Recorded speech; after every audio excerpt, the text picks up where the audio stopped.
came down in the middle of this food. Almost forgot to freaking record it, you know? So let's just break down the numbers first, and then we can describe a little bit more detail. So just when I got up with cooking the eggs, I grabbed 2 slices of American cheese, just as a fucking snack. 8 grams of protein in, 8 of fat, 4 carbs. So 50 grams of protein worth of eggs, about 3 grams of fat when I added the olive oil, about 12 grams of carbs worth of low sugar or no sugar added sweet baby rays, and then some of the Silo 9 for a little bit of hydration because I just woke up dehydrated. So, and then I also added a little bit of the clustered dextrin. So now that's at about 12 grams of carbs. And then 2 cups of the Carb Master low calorie chocolate milk. So that's going to add up to about 14 grams of carbs. No, wait. Yeah, exactly. 14 grams of carbs and 11 grams of protein. So all in all, breakfast, 70 grams of protein, 11 of fat, 42 of carbs. You know, that's about right. I don't want to just slam a bunch of carbs right when I wake up. You know, I'm not a massive, it's not like I'm planning the meals out incredibly specifically, but I do want to have my carbs closer to the workout. I wouldn't want to just eat like 2 bagels, 100 grams of carbs, just to kind of, in a sense, burn it off when I do the cardio. And I don't mean like burning off, like as soon as I eat it, it'll just fucking disappear into nothing from the cardio. I'm saying I'll kind of feel nice and full from having that many carbs in my system. And I want to feel like that when I'm actually doing my weight training. The cardio, it's whatever. I don't need it. I mean, honestly, sometimes I'll just do the cardio fasted just because, and then I can start eating later in the day. But I definitely want to start off with a little bit of protein. I mean, I just went all night without eating anything. So, coupled with this, my little cup full of all my freaking vitamins. That's pretty much all there is to it. So again, this one will look, this whole day will look incredibly different than the last one, purely because I'm trying to eat less calories. If I'm trying to eat a lot of calories, then I want to eat calorie dense foods like big ass bowls of whatever, sweets, everything. Because I'm trying to change the scale. And now, the same thing is true. I am trying to change the scale, but in the opposite fashion. So I'm trying to eat less food. And of course, eating less food, you're going to be freaking hungry. Right? So I want to try to eat foods that make me feel full, like make me feel satiated. They fill up my hunger bar and not go over that 2,500 calorie limit. But I'm not concerned with the source of the calories. Like just yesterday, I had 2 spicy chicken sandwiches from Wendy's as the meal, like 3 hours or no, like 2.5 hours before the workout. And I was talking to my one friend, and he was like, "Oh, you're already having cheat meals?" But I don't see it as a cheat meal. It's not like, how am I cheating? At the end of the day, I still had my 2,500 calories. That's the amount of calories I'm trying to eat so I can lose body fat. And I was in my, relative macro arrangement. Like I'm trying to get to 250 grams of protein, 50 grams of fat, and about 250, maybe I'll bounce around 250 and 300 grams of carbs. But as long as at the end of the day, you can hit the calories that you find is your calorie deficit level, like you're going to have to figure this out. It's kind of complicated. It's not very fun. I'll talk about it in a second. But if you can find out what your maintenance calories is, right, the amount of food you have to eat every day to just stay the same weight, then guess what? Drop it down from 500 calories from that, and you actually stay at that level, then you're going to start to see the scale change. Now, you can go online and look up like a maintenance calorie calculator, which you'll plug in your weight, your height, your your energy level, stuff like that.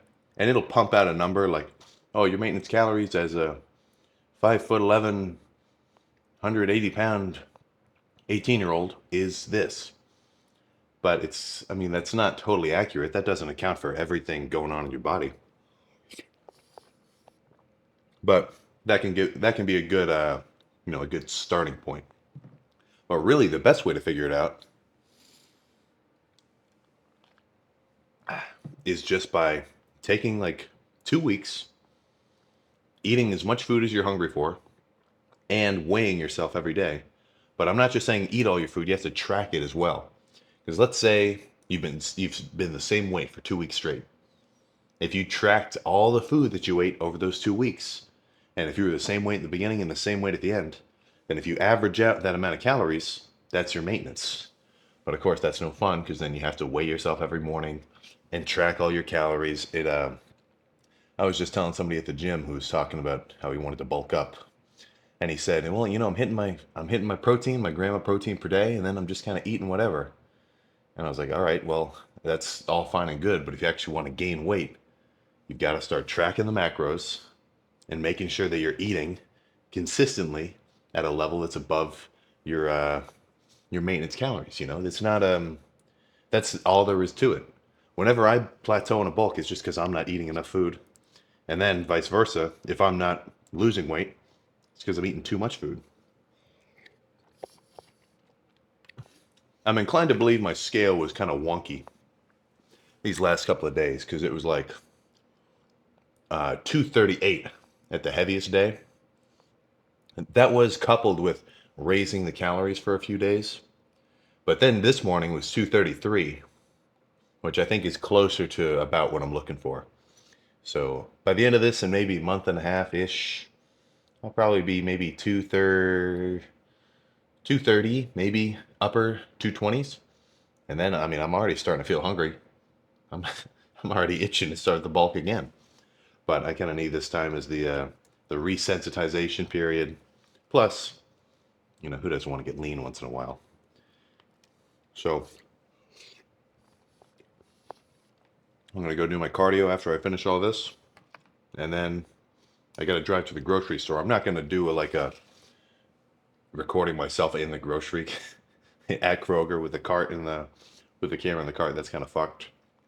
But I'll just go over some shit that I bought because I was home for the weekend and all my meats are bad and I ran out of all my keto bread. So I think we're 543 calories in one meal. That sounds about right. So I'm gonna go do my cardio and then we can skip to.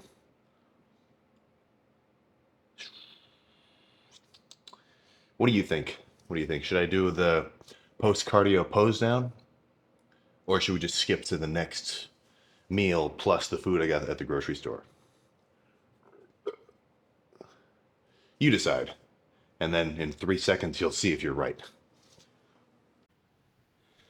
Okay, so after 30 minutes, it would seem I have a pretty solid sweat going.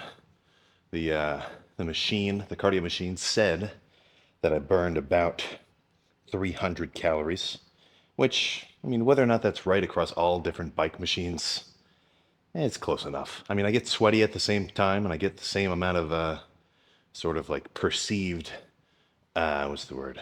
Fatigue. So, I mean, whatever. And there's nothing special about the seated bike. You guys are always talking smack on it. It's like, just go for a run outside, man. Well, I don't want to. The seated bike's perfect for me. I want to play on my phone. I did like 20 minutes of Clash Royale, 10 minutes of TikTok, and then it was over. So let's see what we're working with in this reasonably natural lighting. And then cut to the kitchen with whatever I get at Kroger in a minute. Okay. So this is relatively flat stomach from not having a bunch of food in it. I do have the breakfast in it, but I mean, come on, it's not that much food. Definitely not that much food, like in terms of its volume. All it was is a couple eggs and fucking, a little bit of chocolate milk. So let's run through a couple and then get out of here.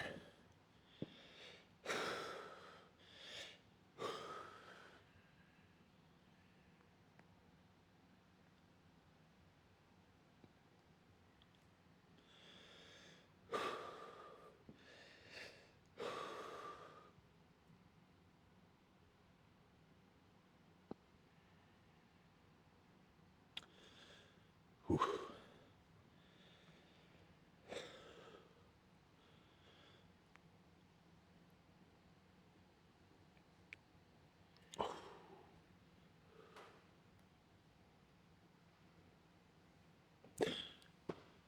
Okay.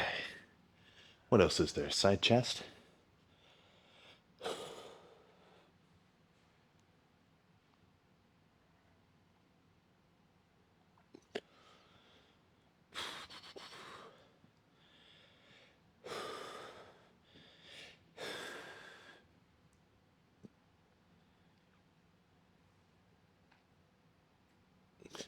That's a freaky one. I will say, vacuums get substantially easier when I'm cutting down, just because I don't have so much food in my stomach. You know, apart from just, my organs and shit, I can suck all this stuff in. Let's get one more vacuum and then get out of here.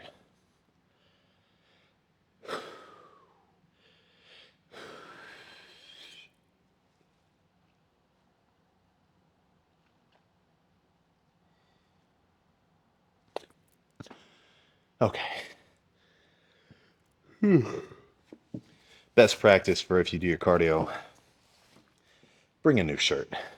Because if you did your cardio right, that first shirt should be drenched. So let's get out of here. This is a lot of shit. I mean, this could have been a whole video in and of itself, just the grocery haul. So I won't get into, well, I won't really, I won't really get into any details, but fucking, what is this, a pound of top round, pound of flank, lean meats. I definitely prefer the steaks over the ground beef. I don't know, you're just kind of actually eating something. This will come into play later on tonight. Powdered peanut butter, just a little bit of a teaser for that meal. Put some of this shit away. Fucking back to the Carb Master chocolate milk. Only 80 calories per cup instead of the normal, like almost 300. So I can still get my fix. Some bottled egg whites. I mean, it's just way easier. And I'm reasonably certain it's more cost effective to buy the egg whites on their own rather than get whole eggs, crack them, and then do those whites. I mean, I feel like I prefer the egg whites when they're straight out of straight out of the egg. But at the end of the day, it's the same macros. It's the same shit. Some carb smart hamburger buns. So let's think about this. What's the typical amount of carbs in a hamburger bun, would you say? If you know. Maybe 40? 30? Here we're looking at 3 with just a ton of dietary fiber making it up instead. So going for the low calorie options, if you can kind of, what's the word I'm trying to say? Like integrate the low calorie shit, the 0 calorie stuff into your day. I mean, even if you didn't change the way you eat and you just ate the same thing but the low calorie version, it'll start to fucking add up. So again, sugar-free syrup. This will come into play with that powdered peanut butter, if you can begin to imagine. And then I was just kind of thirsty. I got some Propels. The sucralose, I don't know. I hear worse things about sucralose than I do about aspartame, but I'm not insanely concerned. Where'd the rest of my tuna go? Oh, here we go. Yeah. Like 6 packs of these little individually separated, or not individual, what am I saying? Well, 6 packs of these flavored tuna. So, honey barbecue, that's my go-to. 15 grams of protein, 4 grams of carbs. Throw 2 of those on one of those low-cal buns. That's a badass tuna sandwich. And then, there we go, a bunch of deli ham. 98% fat-free. I think you're starting to notice a pattern, right? Everything kind of has a caveat. It's, we're getting into some shit about Zizek. It's like you want something, but you don't want its essence. That's an obscure reference. Don't worry about it. Some things, a 0 calorie lemonade. It's fucking just anything you can fucking replace with the 0 calorie version. I'd say that is the bread and butter of the technique of staying under your calorie maintenance level and staying in a deficit. So I don't want to spoil meal 1. You're looking at it right here. Or no, meal 2. So I'm gonna put all this shit away and then we can get into what I'm gonna eat. Probably not exactly what you were expecting. I guess I kind of hinted at it. I got the low-cal buns with a pack of tuna on each one. And then I got a little thing of just like salmon sushi with no rice on it from Kroger. And I'm not thinking to myself, okay, I want to eat about 3 ounces of salmon because the omega-3s are going to be good. I'm just thinking, I think that's going to taste good, right? You can eat what you want, but you've got to be careful about it. You know, like, it's not like I couldn't, go to fucking Wendy's and get another spicy chicken sandwich, but I got to be able to accept the fact that that's 500 calories all at once.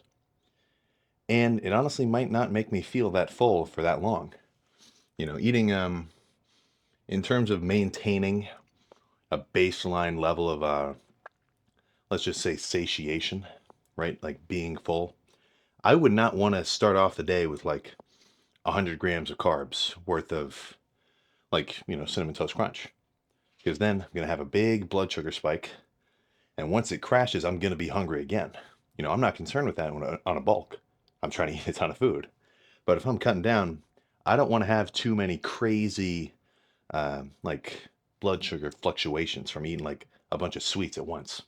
So that's why most of the carbs I'm eating are a little bit more, complex, like from the breads. And even then, I'm hardly getting any from the breads. So I've only got 840 calories down so far after I eat both of these. So 56 grams of carbs. I'll definitely want to eat one more time before I go train. Maybe have a little bit of a carb heavier meal. Because, I'm not so concerned with it. When I'm bulking up, I want to have like 400, 500 grams of carbs in me from, the whole day before the lift even starts. But since I've only got like 250, 300 to play with for the diet, I'm not just going to slam all 300 before training. I still got to eat some later on.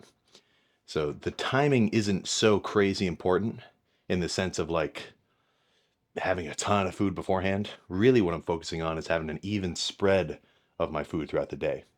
Because if you eat a ton of your fucking let's say you do the macro tracker, you do have a plan, your calorie limit if you want to lose fat. If you bust through half of it before noon, you're probably not going to have that much fun for the rest of the day, because then you got to be pretty careful. So I guess I'm kind of lying. I don't really spread it out super like super evenly. I probably am a little bit more sparse in the morning, and then I'd say I eat most of my food around, noon onward. Because the last thing you want to do is go to bed hungry, because then you're just asking for it to go downstairs and just scarf down something. And it's fucking hard to just take one scoop of ice cream. I've said this before. This is a classic dieting situation. You go down to the freezer, you're looking at the thing of vanilla ice cream. Okay, I'll just have one scoop, and I'll even weigh it. I'll enter the macros. It's okay. Come on. You want to prevent that situation from even starting. But I'm going to eat this. I got to edit the video for what would be for you yesterday. And then we can cut to the next meal. And that'll probably be the last one I eat before I go hit back. What the heck am I saying? Before I go hit arms. There we go. I've seen the kitchen be messier than this. We don't need to make note of it. But this is a secret. This is a little secret. I haven't seen this before, but I'll like you enough, I'll tell you. I like you enough, I'll tell you about it. So basically, 3 of the little low carb buns. I'm not going to try to do the math right now. I'll do it before I go sit down and eat it. So 3 of these buns. This is a powdered peanut butter. So, 1 tablespoon, like 1 little scoop of peanut butter, like you'd spread on a sandwich. It's got like 16 grams of fat, dude. That is not nothing. That is a considerable amount of calories. 16, that makes what? Nearly 150? 150 grams of 150 grams of calories. 150 calories right there with just 1 little scoop of peanut butter? Not ideal. Not very efficient. That's completely against the logic of, my style of dieting, which is trying to eat foods that are not calorie dense. So this powdered PB Fit, this is a fucking go-to. So this is the quarter cup, so the equivalent of 4 tablespoons. So that's 2. So I'll do 3 servings of, is it 3 or? Yeah, I'll do 3 servings of this. I left my food scale at home when I went home for the weekend, so I've got to do the next best thing, which is measuring it out, by volume, which really is not. Actually, I'll do 4 servings, which is really not that. It's not as accurate, and also it's just more of a hassle because you got to think now. I need to find my specific measuring cup and like kind of balance it out so it's even. I mean, just no fun. Whereas if you have a scale, and you can see how much weight a serving is, you kind of just pour out however much you want. But so that's 4 servings of the powdered peanut butter. And you're supposed to reconstitute it, right? Of course it's powdered, but I'm not going to use water. I'll put some of this sugar-free syrup on there. And just because it says sugar-free does not mean that there's no calories. You gotta read into the nutrition label a little bit closely. So 30 milliliters, so 2 servings of this. It's going to be the equivalent of 10 calories. So I'll just plug that in as 2.5 grams of carbs. I'm not kidding when I say you got to pretty much be OCD with this sort of stuff. Because if you let a lot of it just get, lost, then you're not going to be able to freaking make progress. At least not consistently, of course. You got to know exactly how much stuff is going into your body and then be able to see how that relates to your weight changing. So let's mix this up. And I think that should be just about enough for this to turn into kind of a normal consistency. But I guess I've got to look at the calories again. It's been a while since I've, mixed some of this up. But this will just turn into some, keto bread powdered peanut butter sandwiches. And so the only reason why I think to add that low sugar syrup is because the peanut butter itself, the powdered peanut butter, it's really not that sweet. Like it's kind of, I don't want to say bitter, but when you mix it up with water, it's a little bit chalky. So, I've kind of got a bit of a sweet tooth, right? As has been shown by the bulk videos. So if I can have a little sweeter version, then that's perfect. So I'll just spread some of this onto here like so. And then I'll count it's going to take me a second to add up all the macros, but we can go discuss some other topic while I sit here and chow down on these. I guess all I'm really missing now is some fucking zero sugar jam or something. I'm sure that's around. I was thinking this to myself. For the next bulk, I need to get some Uncrustables in the freezer. Just because those are so easy to eat. And what's one Uncrustable? It's got to be at least 200 something calories. I could just bring that with me to class or wherever else. And I mean, foods that you can eat easily on a bulk are probably the ones that you're going to want to prioritize. So don't let this get dry either. If you let this sit and get dry, you're going to have a problem trying to clean it out. So I'm not going to clean it now, but I'm going to let it soak. So let's go sit down and see how these taste. All right, so I just added everything up. Immediately after I eat anything, or even if I'm planning to eat something, I'm going to preemptively put it into the fucking stupid simple macro tracker. I'm probably going to say the name of the app about 1 billion more times. Hopefully you'll listen. But these all together were this whole plate. Give me your estimation. How many calories for 3 peanut butter sandwiches? Would you guess? It's a good guess. 310 calories, 30 grams of protein, 10 grams of fat, and 25 grams of carbs. Sweet. So now I just get to sit here and enjoy. With the bread itself, since it's made of like it's got to be made out of something, right? It's primarily dietary fiber, insoluble dietary fiber. So I'll admit it doesn't taste as good as like normal bread. If I were to get a legit, like, maybe get fancy with it, get a brioche bun and put some real peanut butter on it. Well, actually, this peanut butter is pretty comparable, honestly. The peanut butter part's good. But the bread, all the keto bread, or if you get like keto tortillas or, keto sliced bread, keto bagels, it's not as good as the real thing, but it's pretty good. So yeah, this should be a lot more, what's the word I'm trying to think of? Yeah, this would be a lot less sweet if it wasn't for the 0-calorie syrup. I don't know where I came up with that, but that is the best. I mean, sometimes I won't even put it on like the keto stuff itself. I'll just have that bowl of it, and I'll like scoop it up with some, keto tortillas, or you can do celery, whatever. I mean, think about this. These three little sandwiches is the equivalent calories of one single cheeseburger from McDonald's. And I know for a fact these are going to make me feel much more full. So again, prioritizing volume over density. This is the way to do it. So I think I'm going to go to the rec center for arms tonight. I'm not insane. Well, I guess I am kind of picky with what gym I go to. That's why I go to so many. But with arms especially, really all I need is like cables and dumbbells.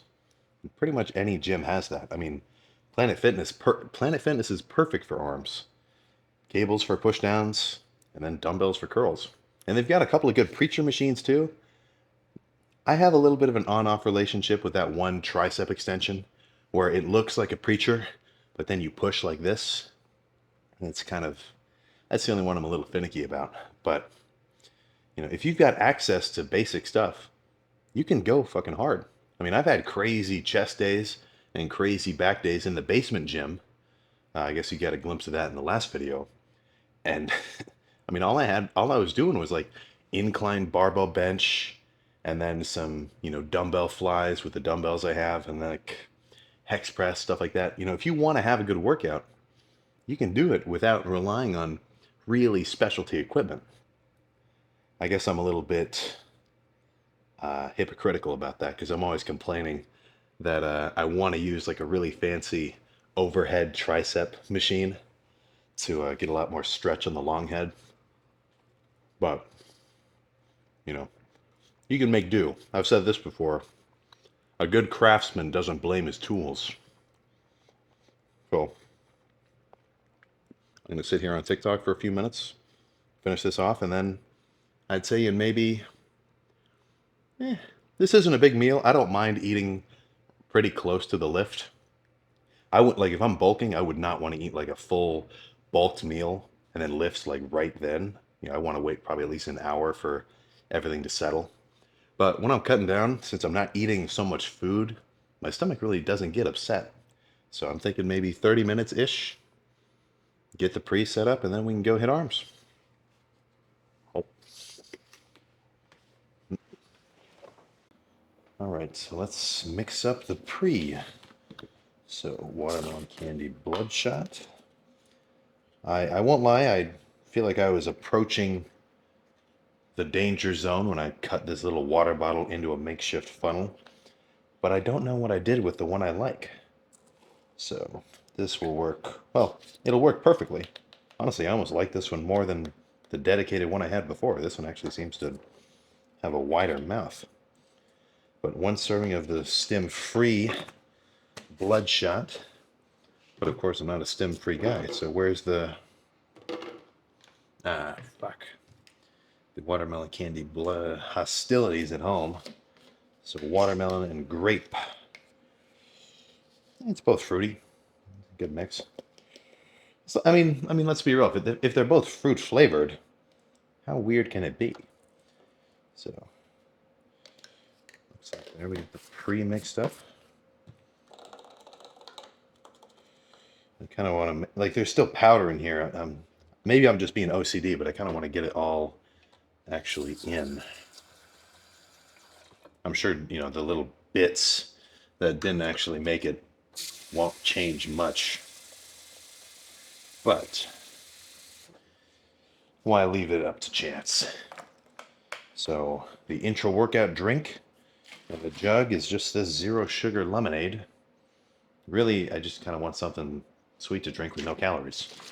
So that's perfect. It gives me a pre-jug and my intra jug. So I will prepare a little bit of something for the post-workout shake. Obviously not as big as my, bulking post-workout shake. The one with the cluster dextrin and what's this? The cluster dextrin and the pre-post workout and a bulk.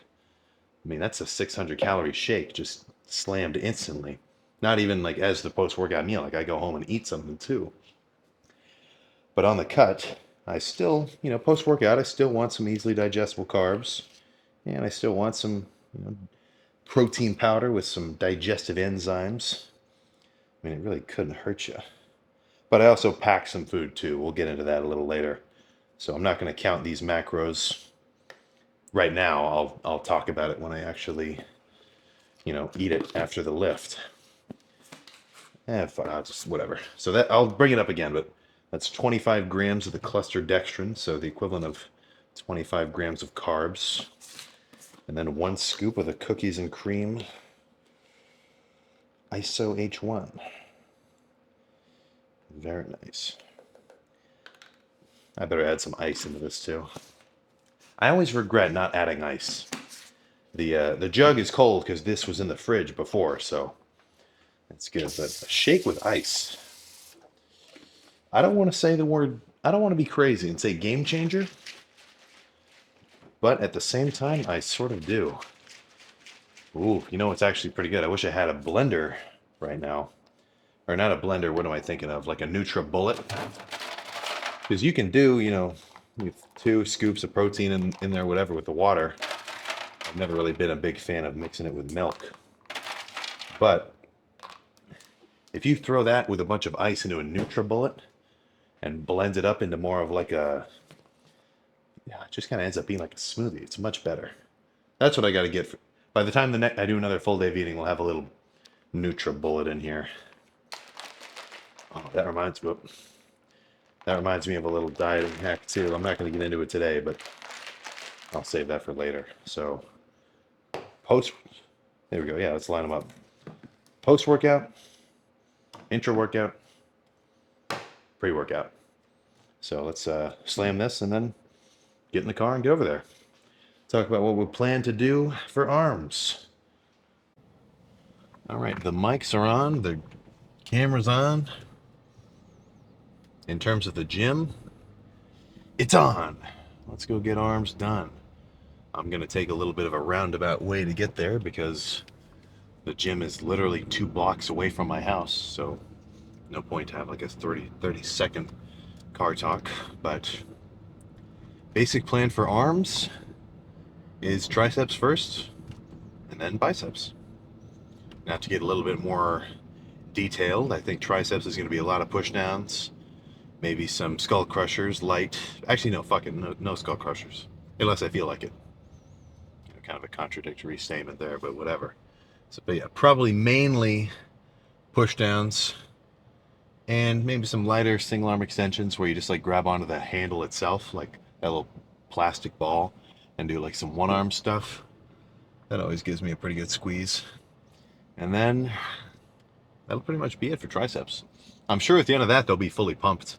There's a dip machine there too, but in all honesty, I don't love it. Just because it's kind of funky. Maybe I'll try it though, because I do like it. It's kind of very touchy-feely of a movement for me. But after triceps get fully pumped, then I'll transition to bis. So really just whatever kind of curl I feel like. I mean, let's list off some that just come to my mind. Dumbbell curls, single arm concentration curls bent over, cable curls, straight bar cable curls, Easy bar curls, easy bar preacher curls, dumbbell preacher curls, drag curls, uh,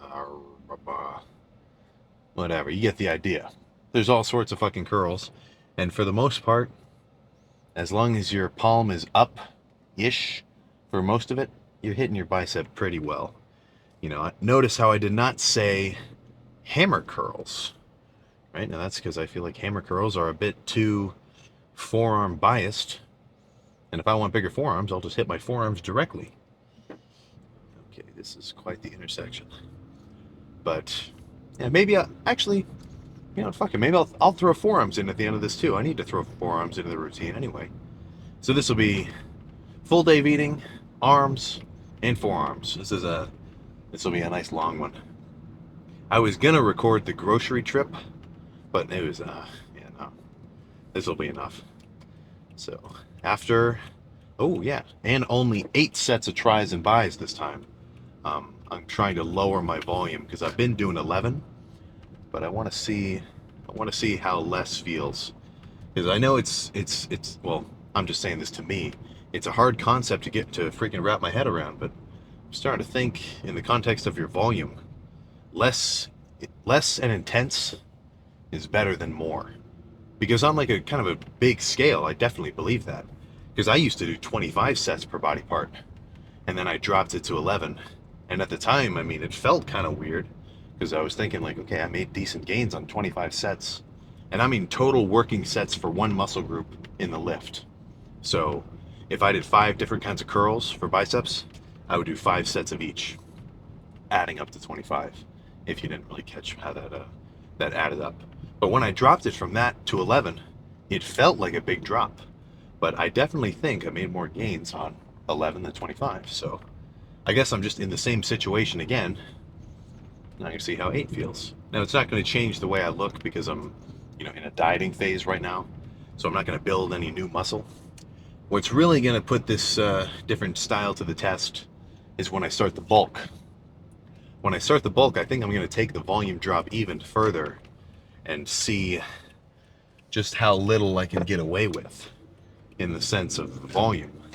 Like, I'm not going to be doing just 2 sets for chest. I'm not going to go that crazy with it, I don't think.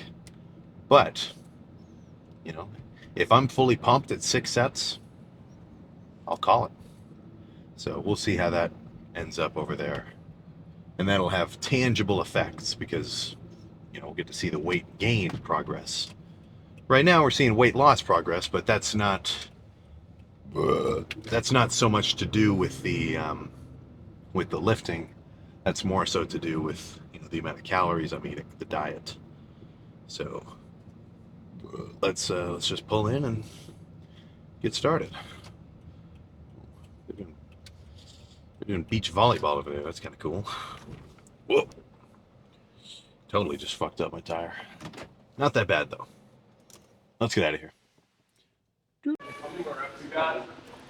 All right, so I finished warming up. They've got a gym pin here. It looks pretty cool, but I can't put 2 plates on the stack, or else, like, if you think about it, the weight is sort of counterbalanced, so it makes the machine like kind of bind up. So the whole stack plus a plate is the most weight I'll be able to do. It's not nothing, so I'll sit here and bust out probably just 3 hard sets. No drop sets or anything, just, you know, burn out, including partials. If I can get a song playing, what the hell? All right.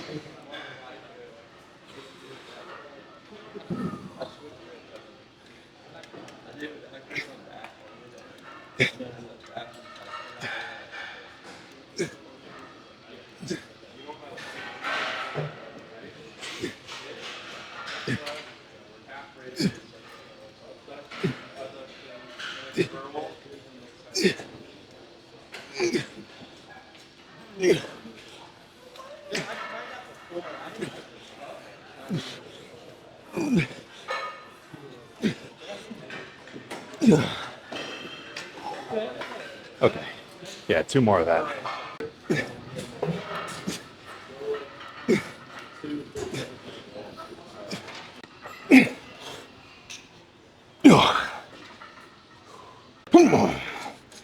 So this set, opposite fashion of the first one where I was slow and controlled, I'm just trying to burn out and do as many hard reps as possible.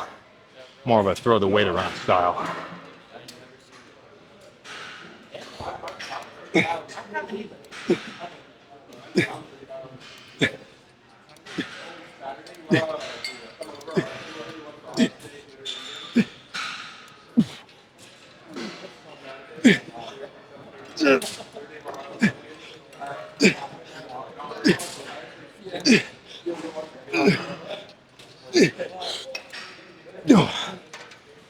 Okay. All right, I lied. One more.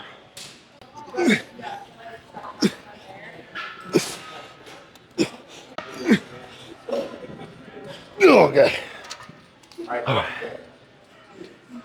Okay, that's definitely enough for the straight bar. Let's do, I don't know, something. I'll think about it. What was I going to say? I was about to say something. I forget. Yeah, so, I mean, triceps, it's not a rare occasion that the entire tricep workout gets done on one single cable machine. Now, I should do some overhead stuff, but I don't like overhead rope or overhead dumbbell. So I'm kind of relegated to these right now. But that's beyond the point. So instead of doing the straight bar anymore, I'll do some single arm with just a D handle. And I'm not trying to go crazy with the weight on these. Like those ones with the bar, whole stack plus a plate, I was really trying to push it. But with these sets especially, it's a bit lighter. I'm really trying to squeeze at the bottom and get that burning sensation.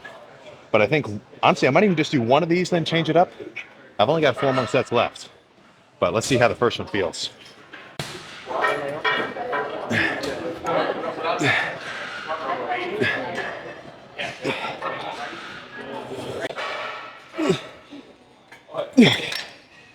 All right, yeah, one more.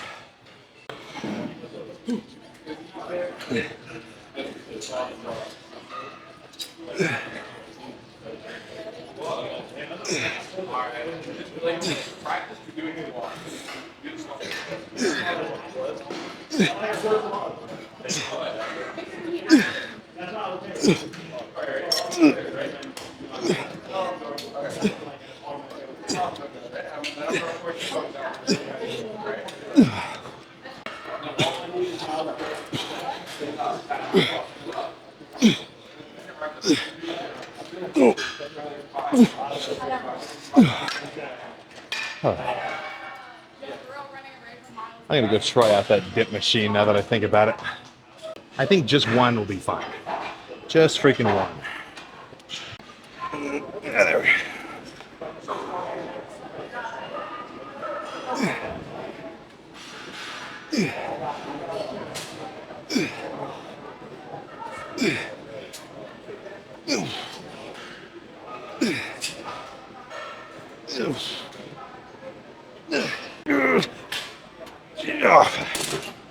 Yeah. Okay, that felt good, but this machine sucks. Let's finish something else. I was generously allowed to work in because this cable is much smoother than the other one. They lubed them up once. There was one day where every cable was like butter, but not today. But I think this last set of pushdowns should finish off triceps perfectly, and then we can start curls.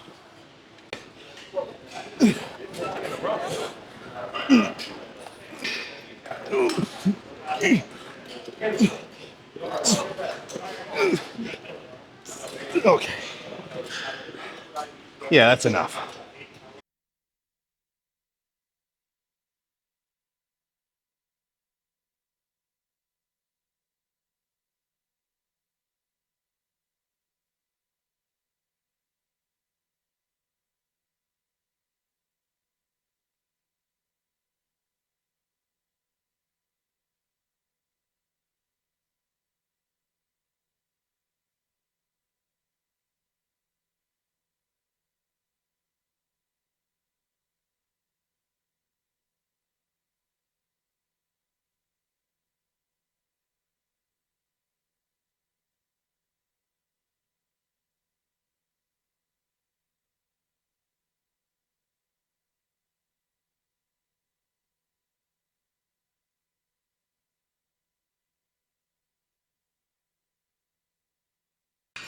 I'm getting more careful about it. That last clip didn't have audio. So what I was saying was, I'll just repeat it all if you didn't hear it. I warmed up with the 20s, the 30s, the 45s, the 60s, and the 70s. Only like 3 reps each because my forearms are already warm from all the push downs. My shoulders are warm from doing a warm up. The only thing that's not warm is the biceps. So I was saying some shit about how I'll do a couple sets with the 70s. I guess that first clip will just be very baroque with no audio. So let's throw this shit around.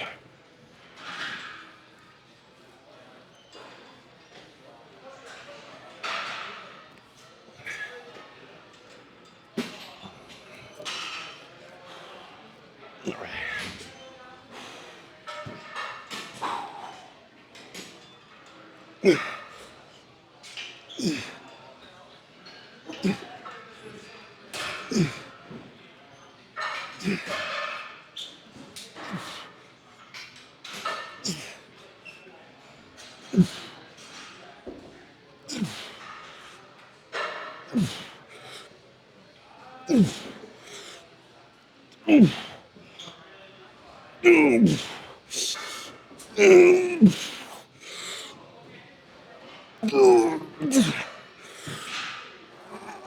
Okay.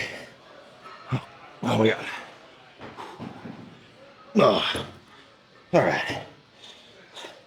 That's enough dumbbell curls. Let's do something else.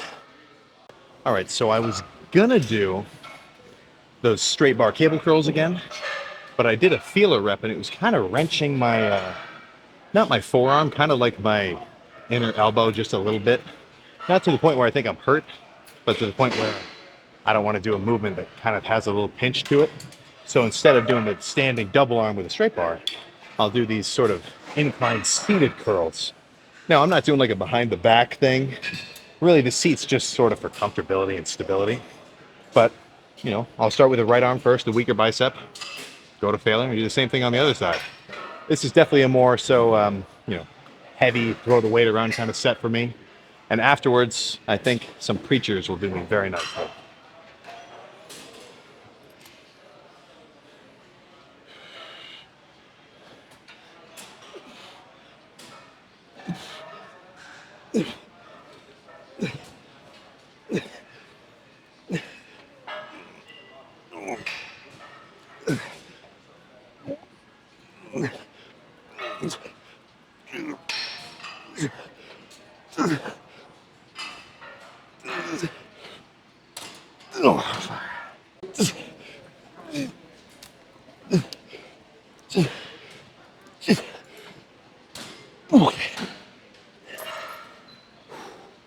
One more and I'll do a drop set for the next one.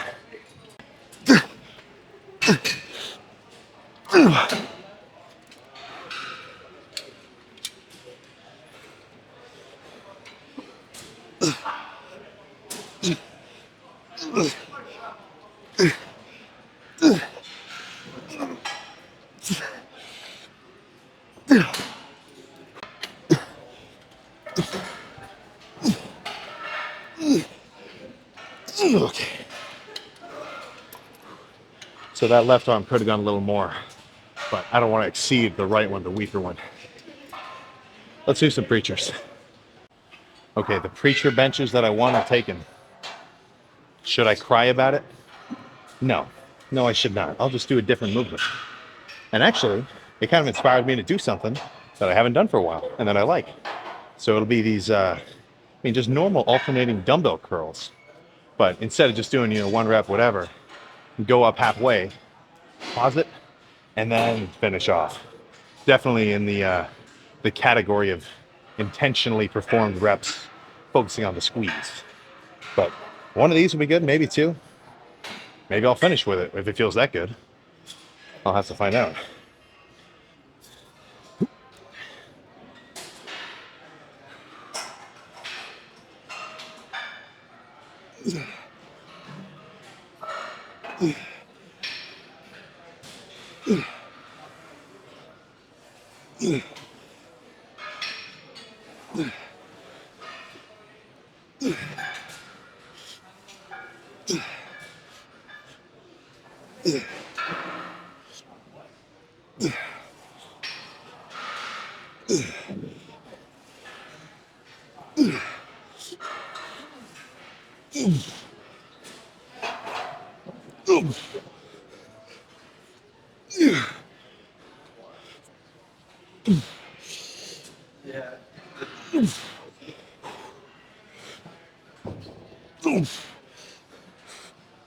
Okay.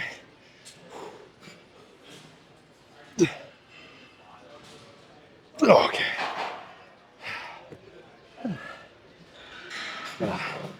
I couldn't do any more reps with that pause, so I did a couple just normal. That felt good, but not good enough to do another set. Let's find something else. There we go. Back to what I wanted in the first place. I think one set of this. Well, I got a few options here. I could go lighter and stay on the same movement. I could stay the same weight.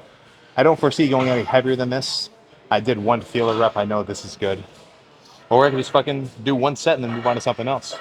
You know, to an extent, you almost don't know how a set's going to feel until you start doing it. Now, you can have a pretty good idea, but that's kind of why I like my, let's just say, what's the word I'm trying to think of? I don't want to say improvisational because it's based on like how I feel, but you get what I'm saying. Let's just throw that shit around.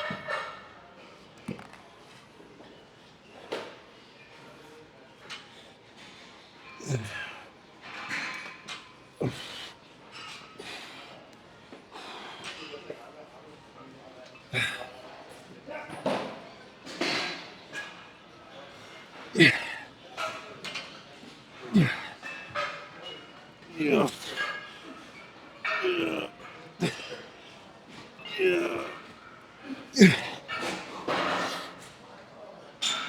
Come on. Oh, fuck. Okay. All right, I'm going to pick the go lighter method and take these 10s off. One more. I'll do a drop set too, you'll see.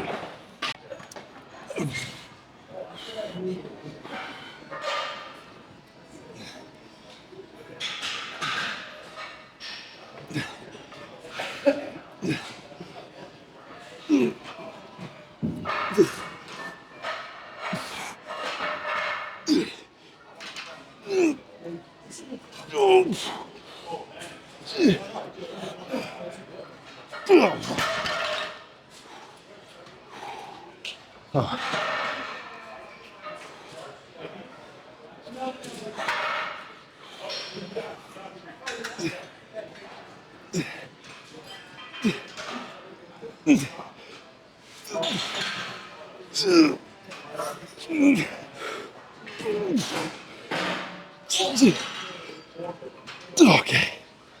Okay. Oh. Try not to swing on that second part of the set. I gotta recount the clips and find out how many more I have left until I've done my 8. I think I only have one left though. I know I said I didn't like it before, but I'll just go a little bit lighter. You know, I just did a feeler rep. This feels good. So slow, burn out, and I go check the pump. Well, okay, not slow, but burn out.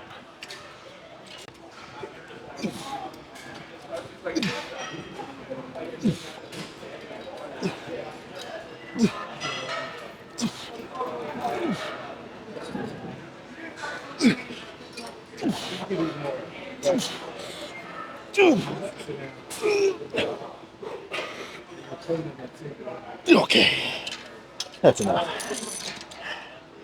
Let's go check the pump now. So 8 sets of triceps, followed by 8 sets of biceps, caused to be revealed. Let's take a look. Oh, holy shit. That's a that's a freaky vein already. Not sure it's not even all the way off. So more veins should just kind of creep out of nowhere as I get leaner and leaner. Ideally, ones that I've never even seen before. So let's run through a couple good ones and see how we're looking. Cover that up.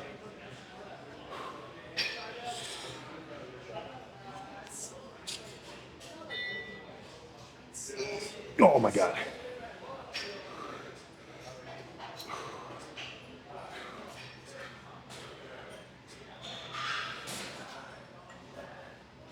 Dude, this pump is fucking comparable to the ones where I'm fully carved up and bulked, just by how it fucking feels and looks. That is incredible. Oh my god.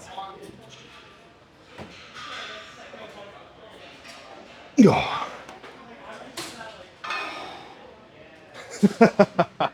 That is fucking badass. Dude, oh, okay, that's new. So on this one, I've always had these ones starting to creep across. But this, let me get a little breath hold to make them pop out more.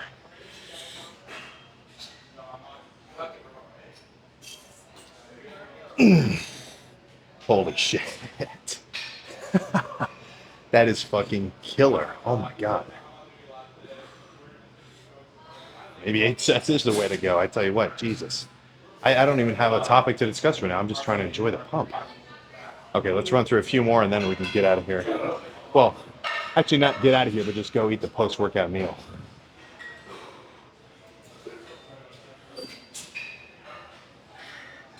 Oh my goodness. Oh, OGs remember this video. That's so fucking stupid. Dude, that's all I gotta fucking say. Actually, no, I lied. What am I talking about? I'm not even close to done. I've still got forearms and calves. I'm not going to show the whole forearm and calf workout, or this video will be an hour and a half long. But I'll show a couple sets of the bottom of the forearm, the back, then the pump, and a few sets of calves, and then the post-workout top. But I got to hit another double bi right now. Holy shit.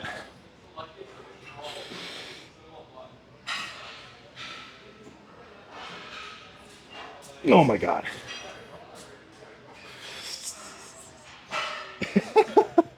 I can't express it in words.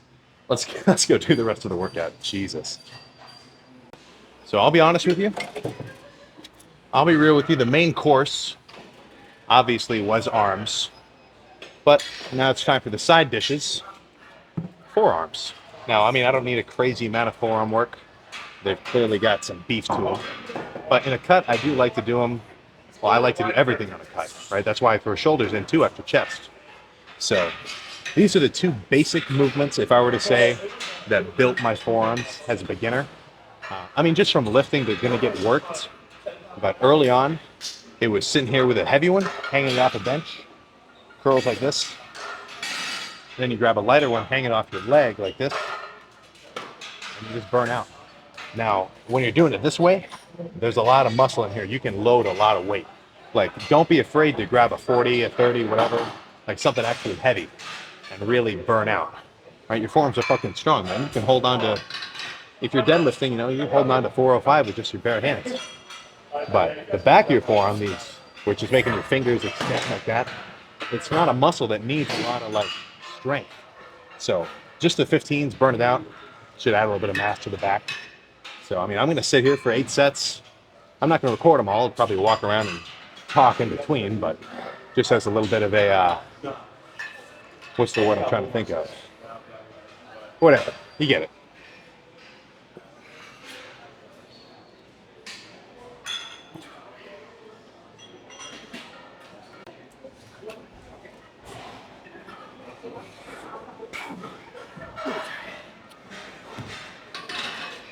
And the point isn't really failure. Honestly, if you get a hardcore forearm pump, you stimulated them good.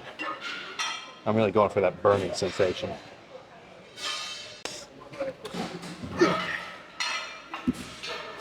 And for the back, I'm only using 15. Okay. All right. So supersetting them, doing that set of curls does not affect your strength for the reverse curls. So you may as well. But don't be afraid of getting bored. I'm going to sit here for another probably 15, 20 minutes. Wait a minute, let my fucking forearms recover just a touch, and then do that same thing 7 more times. And then we can go check the forearm pump.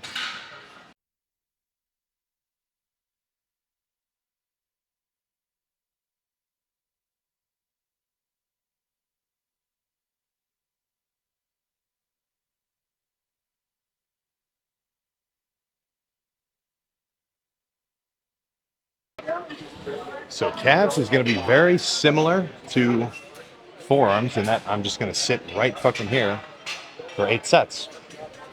Now, I don't like doing both legs at once because for me, I think my calves have like different insertions or different angles or something because I'll always feel my right one working more. So instead of doing both at once and having that kind of imbalance, I'll just do, my 20 reps on the right leg, then do 20 reps on the left, sit for a few minutes and do it again. So I'll just show the one and get to the pump, and then we can finally get out of here. I've been here forever.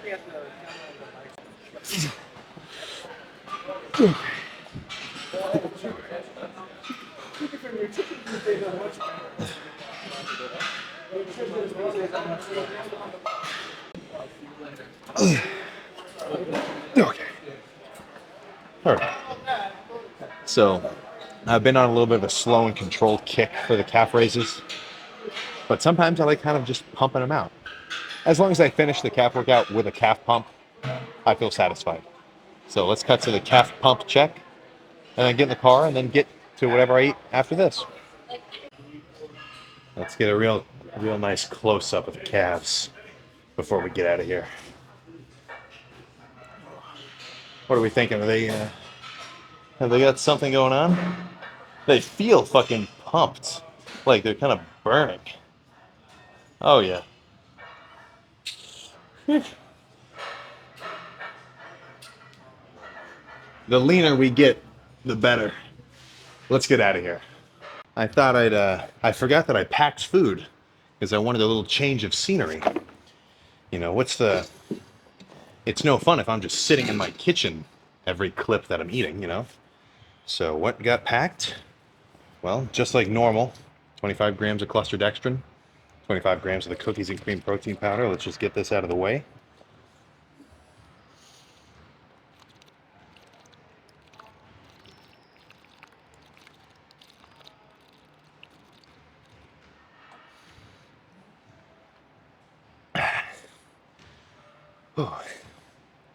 I don't think I needed that much water. Probably did not need that much water. And then we're doing a little bit of a repeat. I just I just ended up making 3 more of those little peanut butter sandwiches with the syrup. So let me make sure I know what the macros are. I just added them all up. There we go. Yep. So in these little sandwiches with the keto bread, plus the shake with the cluster dextrin, 36 grams of carbs, 13 grams of fat, 45 grams of protein. So right now I'm at 191 of protein, 40 of fat, and 117 of carbs. So when I get home, I get to eat kind of a hearty meal. I've still got 1,000 calories left. But until then, I guess I can chill right here and slam these. So that pump was fucking diabolical. Like, whoa. And I'm as light as I've ever been for this, well, for the considerable amount of time. I mean, 233. That is much less than 245, but the pump was still fucking gnarly.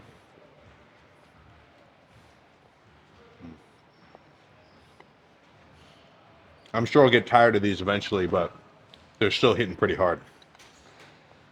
But yeah, I mean, I just had that fucking, I don't know. I didn't even drink like an insane amount of water today either. Well, I don't know. I guess I did. I filled up the jug with like a little electrolyte pack, and I made sure to drink like half of it, so like about a liter before the cardio and then a full liter after. When you're cutting down your hydration, and that's not just water, I'm talking about water and electrolytes, that's definitely going to determine how good the lift is. Because sure, I mean, I could come in here with like 500 calories totals eaten so far in the day, but that wouldn't inherently mean I'm going to have a bad lift. If I'm like dehydrated, I've had no electrolytes, plus maybe I didn't get a ton of sleep, that's what's really gonna, affect my lift in a dieting context.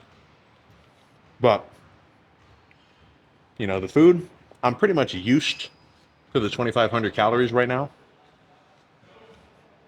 But it also helps that, like I was saying before, I'm trying to eat foods that are very filling, but don't have like, you know, well, they have less calories than I would imagine them to have, if you get what I'm saying.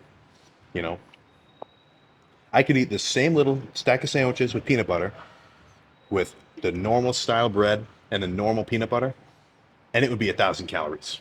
But instead, 300. So I'm sure the more of these I'll do, I'll add some other little tricks. Like I was kind of hinting at this before, I've got a pretty good little mix to make these protein powder pancakes. It's like, I forget the ratio. It's like 2 scoops of protein, 2 egg whites, some baking powder. You got to blend it. I forget the exact recipe. I had it down pretty good for a while. And those are pretty good. Honestly, fresh off the pan, it's not that unenjoyable. It's like pretty good. But if you let it get cold, it just turns into kind of a rubbery. It's not. That's something you got to eat it right then. But the more curious you are with your food, the more you'll be able to find little things and tips and whatever tricks that are going to work for you. Now, I won't lie, it kind of requires the prerequisite that you're into counting your calories, tracking everything. You got a food scale on the counter, and you actually use it. That's the only thing that I've had. That's the only thing where I see like someone make a video about me and they said they didn't think I used my food scale. I took that one to heart. Dude, I use the food scale every day of my fucking life. At least when I have to use foods where I have to measure out the quantities. Because for prepackaged stuff, it's super easy. All you have to do is read it off the back of the label. I'm sure it seems like a lot of work to count your calories, but it's honestly only a couple of seconds. And the better you get at it, or well, let's just say the longer you do it, the better you'll get at it. And it's just going to become second nature. I mean, whether it's a blessing or a curse, I kind of feel weird eating food without tracking the macros now, you know? So I'm not just going to sit here. I'm probably just going to go back and, talk to some guys I know down there while I finish these last 2 sandwiches. And then let's cut to, I guess we don't really need a car talk. Do you want one anyway? All right, okay. Let's get in the car. All right, my mic is near death. I may have to cut the clip short. Actually, no, I can just unplug. Okay, we're good. Not a problem. So, little post-workout meal eaten. It was about 500 calories. So, I've got 1,500 at my freaking... Wait, no. I've got 1,000 at my disposal. So, I need another 60 grams of protein. That is 100% going to happen. But with the fats and the carbs, I can get a little bit funky with it. Like, let's say it's at the end of the night and I've only eaten 40 grams of fat. It would pretty much be fine, in my opinion, to go over the carb limit with another 20 grams of carbs. Right? 1 gram of carbs is worth 4 calories and 1 gram of fat is worth 9. So I want to hit the protein, and I want the rest of my fats and carbs to add up to that 2,500 calorie level. So if I eat a little bit more fat one day and a little less carbs, or vice versa, it's really not too big of a determinant, because those two, food macros are, for energy. Obviously, I want to kind of bias carbs, because carbs are going to make you feel good in your lift. If I had fucking 150 grams of fat before a lift, I probably wouldn't feel particularly energized or pumped, because it would have to go through a little bit more of a process to get turned into, glycogen for your muscles. That's actually the whole point of keto. Like, if you ever hear about keto, totally off topic, whatever, just kind of rambling at this point. That's, what do they call it? Gluconeogenesis? Yeah. Yeah, there we go. We're getting real technical. So the premise with keto is you don't eat any carbs, or you eat very little, such that, for your body to have some carbs as a fuel source, because it does need them. That's what your brain runs on. For the most part, I think, don't quote me, it turns carbs into fats. So, the carbs and the fats, that's the energy source. Ideally, you don't want to be burning protein as your energy source. You want to hold on to all your protein, right? So, yeah, so, if I do a little more fat and a little less carbs, or a little more carbs and a little less fat, as long as the end calories adds up to 2,500, then that was a successful day. So, yeah, I don't know. I wonder what got me with those straight bar cable curls. They were kind of fucking pinching my right, not really my, like, it's not my bicep tendon. It was kind of just upper edge of the pit of my arms. I bet it was just because I haven't done that movement before since that was the first time I did it for the most part in the last arm day. So maybe I was kind of stressed something that I hadn't, stressed before. That's one thing I definitely take into consideration is, if you're doing a movement that you've never done, or like a chest press you've never done, or you're at a gym where the dumbbells are different, the benches are different, it's probably going to be in your best interest to maybe, you know, chill out. Maybe don't just jump straight into your heaviest shit because, even though it's basically the same movement, it could still be a little bit of a different stimulus and you could hurt yourself. That happened to me. I was doing a bench with the dumbbells at this one gym, and I wasn't used to how wide the bench pads were. That's my excuse.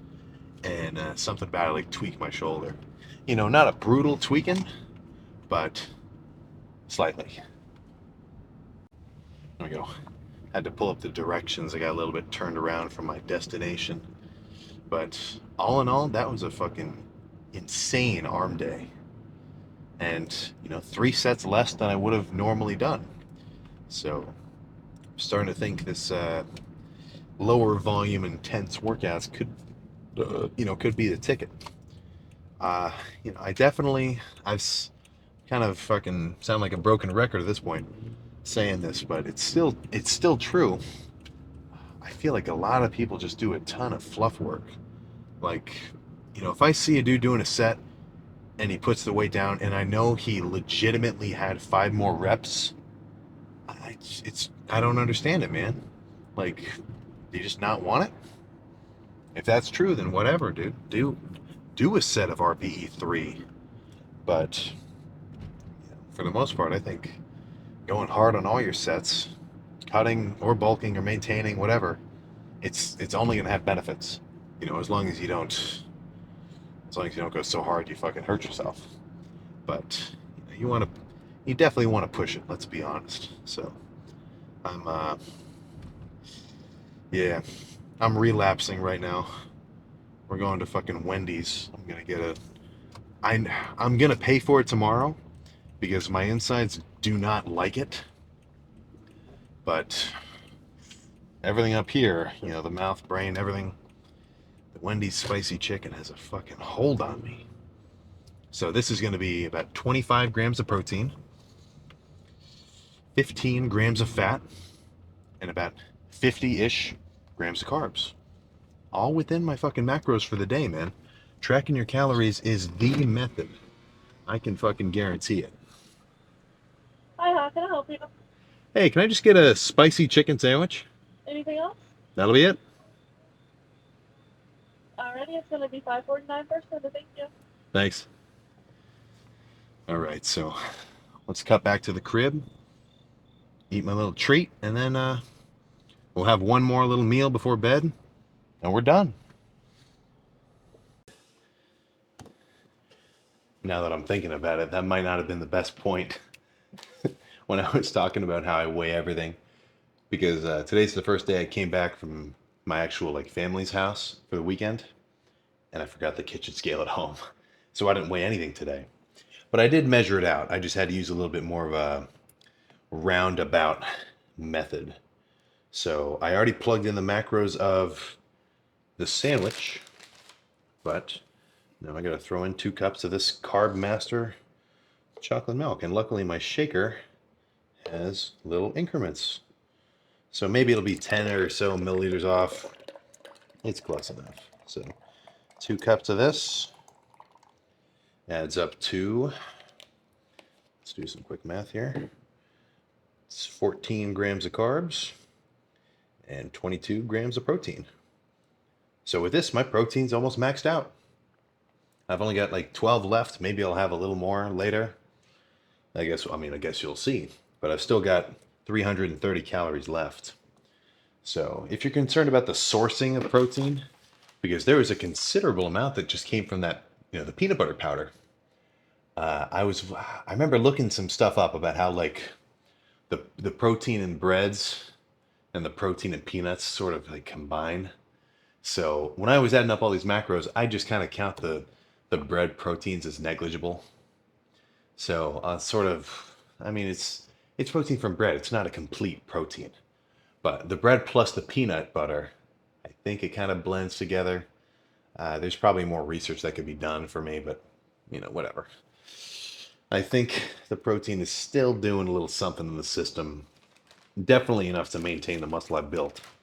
So now I just get to sit here and chill.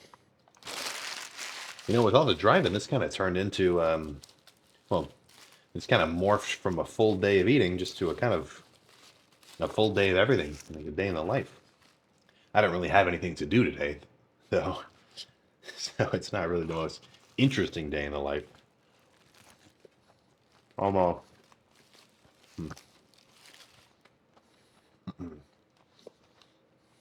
One second.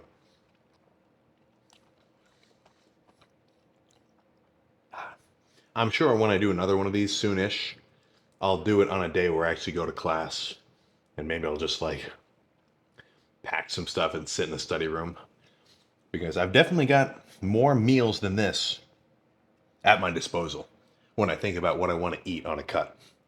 A little bit, a little bit repetitive with those peanut butter sandwiches, and then obviously a fucking Wendy's chicken, whatever. Not the most interesting method.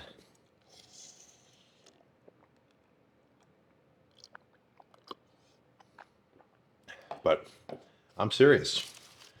Macros, calories in, out, calories in, out, calories in, calories out. That is the method which is going to allow you to change the way your body looks more effective than anything else. When people talk about, I can't lose weight. I'm naturally big boned. We hear that a ton. I mean, I'm not trying to hate. I'm literally just saying, if you're the same weight for a continuous period of time, that just means you're eating at a calorie maintenance level. So if you want to lose weight, you got to eat less food or burn more energy throughout the day. So, the way I look at it on a bulk and on a cut, I mean, the cut gets a little bit more, let's just say, conventional. Like that breakfast, egg whites and barbecue sauce, that's pretty bodybuilder-esque. Honestly, that was the only meal I had like that. So, I mean, food's food. You're looking at a Wendy's chicken, right? But through my eyes, like pretend to, you get what I'm saying, 50 grams of carbs, 15 grams of fat, and 25 grams of protein. So, in terms of calories, this would be the same as if I were to eat 25 grams of carbs, no, 25 grams of protein worth of like cubed chicken with some, buffalo sauce added onto it, let's say 15 grams of fat worth, and then 50 grams of rice on the side. Fucking whether it's 50 grams of protein from pasta or 50 grams of carbs from pasta or 50 grams of carbs from like a pack of ramen, the energy inside of those fucking carbs is the same. So that's kind of been my outlook on the matter. And it definitely seems to allow me to change the way my body's composed. So at the end of the day, that's the point. Like, on a bulk, obviously, if I felt like shit, then, and I thought that it was because I was eating so much like processed foods and sugars and whatever, then maybe I'd chill out on it. But if I'm feeling good, I'm feeling pumped, walking around gaining some weight, and that's all good for me. So let's save the end talk for the next meal, but I'm gonna finish the sandwich, drink the little chocolate milk, put my clothes in the laundry. I told myself I was gonna clean the kitchen today. I did not. Maybe tomorrow. But let's cut to the last meal, and this is almost the end, man. This This was a fucking long one.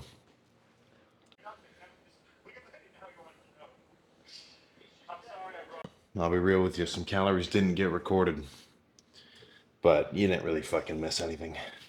All I did was weigh out measure out another cup of the freaking Carb Master chocolate milk and have a drink before I went in the shower and got my laundry going.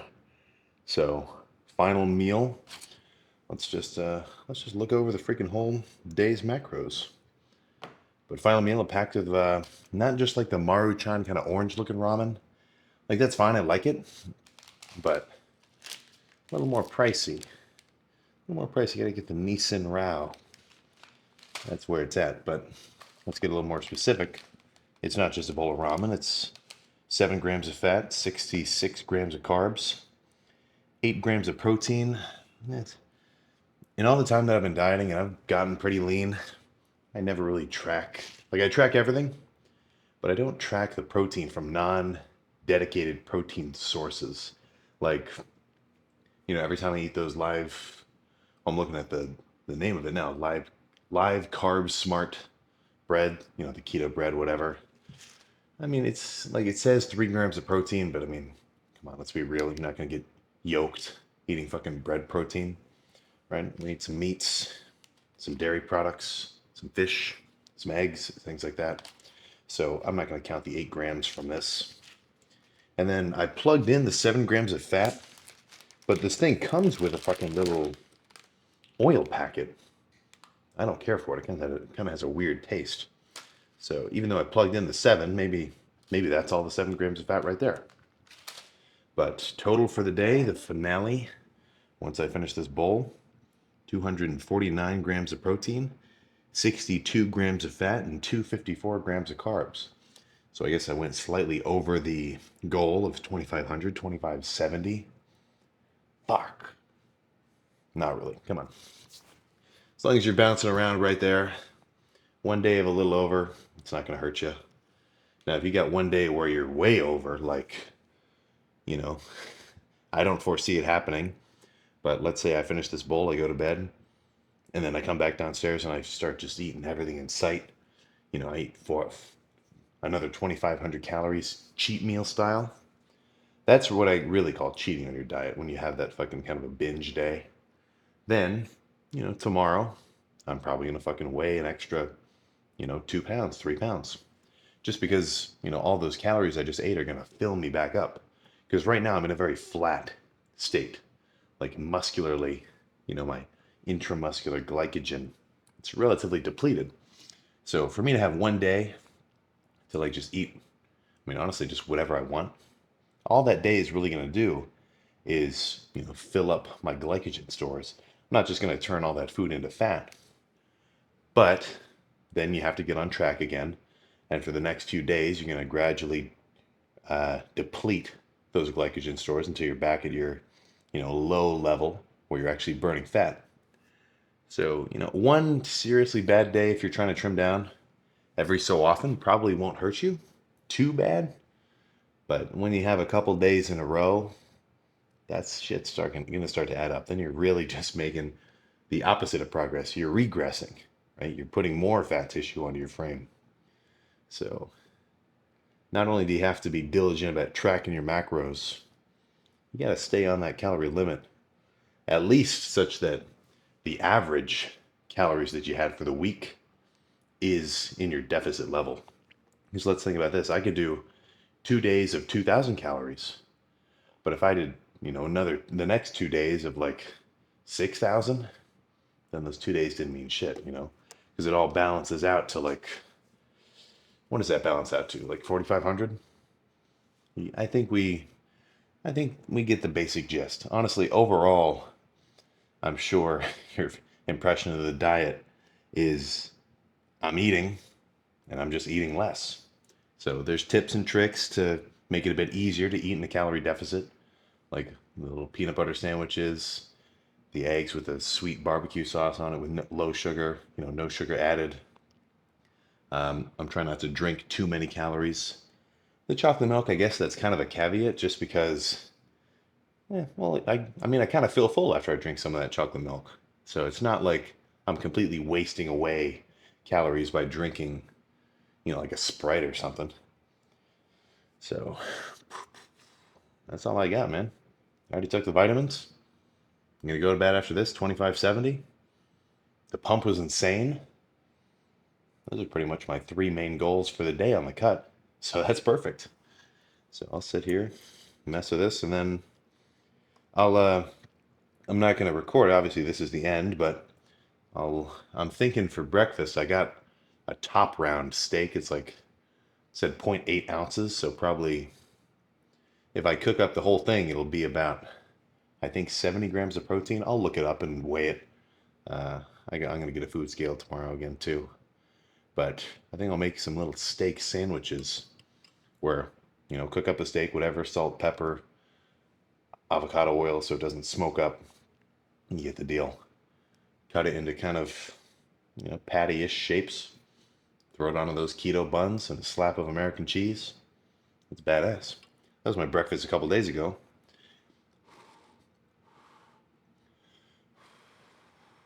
So main point that I'm really trying to fucking, you know, drive into you, the viewer, is if you're trying to lose body fat, the only thing that's stopping you is whether or not you can eat in a calorie deficit.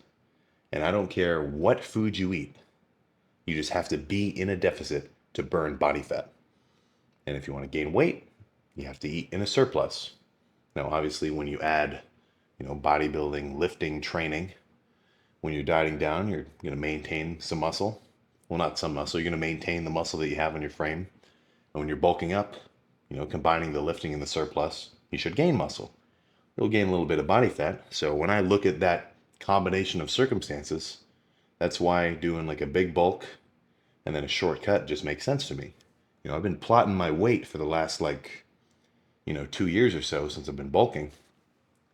And it's like bulk up to here, cut down to here. And this is the starting level. So after that little bulk and cut, I'm heavier than I was before. I've got more muscle on my frame, and I just repeat the process. Now, I've also main gained for even longer than that. Because in high school, you know, started off 160-ish, and I was just making sure to hit my protein and lift hard. And I got up to like my heaviest weight in like high school when I was doing diving too. So I was on the diving team freshman year here. I was about 200, but you know, lean. You know, I did one cut one summer. I was a pretty freaky 180. So a little bit of details there. So again, 233 this morning. It's kind of late, so I may be slightly heavier tomorrow, just because I may still have some of this in my system. But you know, don't focus too much on the day-to-day weight changes. If you're tracking your stuff and you're trying to, you know, see a pattern, a trend line, but week to week, you should definitely start to see something going on. And if you're not seeing any changes on the scale, then this is your issue. I can guarantee it. So tomorrow I got a fucking ton of class, man. I better get some sleep. So I'll see you next time.